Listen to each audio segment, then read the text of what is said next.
The fire crackled softly in the center of the gathering place. Orange flames danced against the darkness of the forest night. Old Tazuti sat on the ancient stone, his blue skin marked with the patterns of many seasons. His golden eyes reflected the firelight as he looked at the young ones sitting before him. 15 children, all with curious faces and ears that pointed forward with attention. They had come to hear the old stories. Tonight would be different. Tonight, Tsuti would tell them about the Sky People. "Settle yourselves, little ones," Tsuti said in his deep voice. "What I tell you tonight is not a simple tale. It is the truth of what happened long ago, when our grandmothers' grandmothers were young." The children moved closer. Some held their knees to their chests. Others leaned forward on their hands. The bioluminescent spots on their skin glowed softly in the darkness. Above them, the great trees of Pandora stretched into the night sky, their leaves whispering ancient secrets. "There was a time," Tsuti began, "when we thought we were alone in all the worlds. We knew Ewa. We knew the forest and the creatures within it. We knew the mountains and the rivers. But we did not know what existed beyond the stars." He pointed upward with one long finger. The children's eyes followed, looking at the distant lights that sparkled in the black sky. Then they came, the humans. The Sky People. A young girl named Naderi raised her hand. "Were they monsters, Elder?" "My father says they brought death." Tsuti nodded slowly. "Your father speaks some truth, young one. But truth has many sides, like the crystal stones in the sacred caves. To understand the humans, you must first understand what they are." He picked up a small stick and drew in the soft ground near the fire. "The humans come from a world called Earth. It is very far away. So far that even light, which moves faster than anything we know, takes many seasons to travel there. Their world is smaller than ours. It has only one moon. And when they came to us, their world was dying." "Dying?" asked a young boy with wide eyes. "How can a world die? They killed it themselves," Tsuti said. "But not from evil in their hearts. They killed it from hunger, from need, from too many of their kind living in one place. You see, humans are not like us. They cannot connect with their world as we connect with Ewa. They must take what they need with their hands alone." The children exchanged confused looks. The idea of living without Ewa's connection was strange and frightening to them. "But here's where the story becomes interesting," Tsuti continued, his voice dropping to draw them in. "The humans are weak in body. They cannot breathe our air. Our sun would burn their pale skin. Our nights are too cold for them. Our animals would crush them with ease. A single Palulukan could destroy 100 of them." The children giggled at this. The great Thanator was feared by all, yet imagining it fighting the weak Sky People seemed almost funny. "Do not laugh," Tsuti said firmly. "This is the lesson you must learn. The humans knew all of this. They knew they were weak. They knew our world would kill them. They knew the journey here would take many generations of their short lives. And still they came." The laughter stopped. The children stared at the old storyteller. "Why?" Netri asked softly. "Because humans do not accept what is," Tsuti replied. "This is their greatest strength and their greatest weakness. When their world began to die, they did not simply accept death. They looked up at the stars and said, 'We will find a new home.' When they learned our air was poison to them, they did not turn back. They built shells to carry their own air with them. When they learned our sun would burn them, they made second skins to protect themselves. When they learned our creatures were dangerous, they made tools of thunder and fire." He stood up slowly, his old joints creaking. The children watched as he walked around the fire, his shadow stretching long across the forest floor. "I was young when the Great War happened. Younger than any of you. My father fought in that war. He told me stories of what he saw. He told me of human warriors who were shot with arrows through their bodies, yet still continued to fight. He told me of human machines that fell from the sky in flames, yet the pilots inside would crawl from the wreckage and keep moving forward. He told me of a human female, smaller than any of our hunters, who stood against a Palulukan with nothing but a knife and her own will to survive. The children's mouths hung open. The fire popped and sent sparks spiraling upward. "We won that war," Tsuti said. Ewa herself rose against them. The creatures of the forest joined our cause. We drove them back to the sky. But my father told me something that I did not understand until I was much older. He sat back down on his stone, his golden eyes distant with memory. My father said, "We did not defeat the humans. We convinced them to leave. There is a difference." I asked him what he meant. He said, "If the humans had truly wanted to destroy us, they could have done so from the sky. They have weapons that can turn mountains to dust. They have machines that can poison rivers from 1,000 lengths away. They have the power to crack the world itself, but they chose to fight us face to face.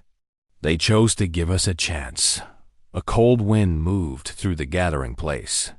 The children shivered, though not entirely from the temperature. In the generations since that war, we have learned more about the humans. Some of them stayed with us. They chose to become Na'vi in spirit, if not in body. From them, we learned the stories of Earth. Tsuti's voice became softer, almost reverent. The humans are only a few thousand generations old. In that time, they went from living in caves, hunting with stones, to building great cities that touched the clouds. They learned to fly without wings. They learned to swim in the deepest waters. They walked on their own moon. They sent their eyes to other stars. They mapped the very blood of their own bodies. They created thinking machines. They found ways to speak across their entire world in the time it takes to blink. He held up his hand, showing 4 fingers. They did all of this with only 4 limbs. No cue to connect them. No Ewa to guide them. No ability to bond with other creatures. Just their minds and their hands and their refusal to accept limits. Young Naderi spoke again. "But Elder, if they are so powerful, why did they not come back? Why did they not return with their world-breaking weapons?" Tsuti smiled, and it was a complicated smile, holding both sadness and hope. "Because, little one, the humans are not one creature with one mind. They are many creatures with many minds. Some wish to destroy us. Some wish to save us. Some wish to become us. And in the end, those who wanted peace were stronger than those who wanted war. Not stronger in body, but stronger in voice. Stronger in number. They looked at what their people had done to our world, and they felt something that might surprise you. What did they feel? Shame, Tsuti said. The humans felt shame. They looked at their dying world, and they looked at ours, and they understood that they were becoming the very thing they feared. So they fought among themselves, not with weapons, but with words, with ideas, with what they call votes. And the humans who wanted peace won. He picked up a small stone from the ground and turned it over in his fingers.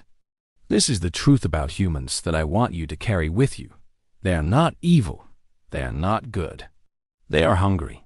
They are always hungry, for food, for knowledge, for more. This hunger drove them to nearly destroy 2 worlds. But this same hunger also drove them to cross the stars, to learn, to grow, to become something more than they were. The fire was burning lower now. Some of the younger children were beginning to look sleepy, but they fought to keep their eyes open. The humans who stayed with us, who became Torek Makdos people, they taught us many things.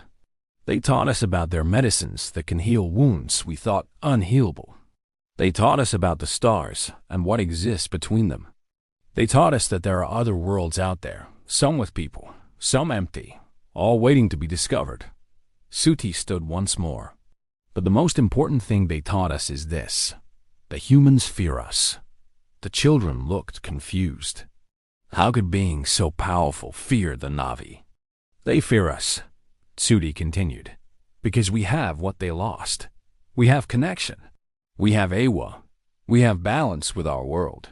The humans remember a time, long ago, when they too lived in harmony with their planet.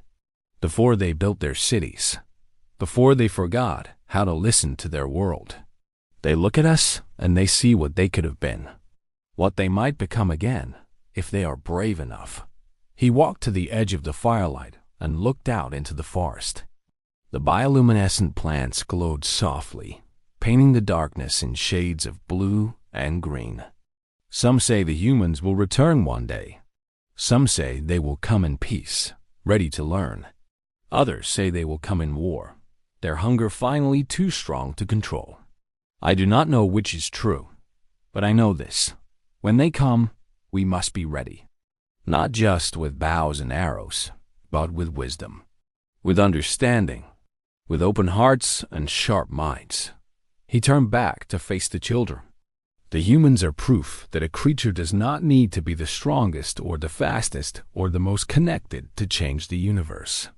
They are proof that will alone, pure stubborn will, can overcome any obstacle. They crossed the darkness between stars. They landed on a world that wanted to kill them with every breath. And they survived. Some of them even learned to love this world as we do. Sudi walked back to his stone and sat down heavily. His old bones were tired, but his spirit was alive with the telling. When I was young, I hated the humans. I wanted them gone from our world forever. But now I am old, and I understand things I did not understand before. The humans are our test. They was sent into us to teach us, to make us stronger, to force us to grow, and we are their test as well. We are their mirror, showing them what they have lost and what they might regain.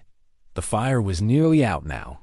Only embers remained, glowing like the eyes of small creatures in the darkness. Remember this story, young ones. Remember it when you are grown. Remember it when you have children of your own. The humans are coming back. Maybe in your lifetime, maybe in your children's lifetime. And when they do, you must be ready to face them. Not as enemies, not as friends, but as equals. Two different kinds of people, each with gifts the other lacks. Together, perhaps, we will find a way to make both our worlds live. He clapped his hands softly, and the spell of the story broke. The children blinked, coming back to themselves. Parents emerged from the shadows to collect their young ones.